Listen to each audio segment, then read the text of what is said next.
మత్తెక్కినటువంటి చిత్తము దేనిని చూస్తున్నా కూడా భగవంతుణ్ణి స్మరించకుండా ఉండలేని స్థితి ఏర్పడుగాక. కాబట్టి దేవదేవుని చింతించు దినము దినము. నిజంగా ఒక రోజన్న మాటకు అర్థం ఏమిటంటే ఆయనని ఒక్కసారైనా స్మరించగలిగావా?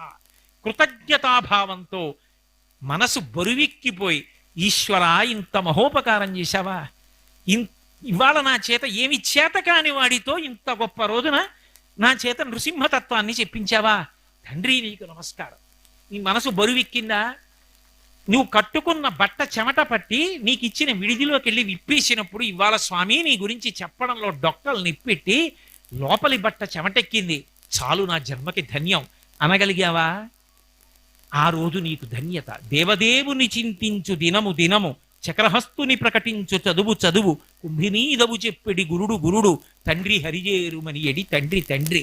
ఇవన్నీ నేను వ్యాఖ్యానం చేస్తూ కూర్చుంటే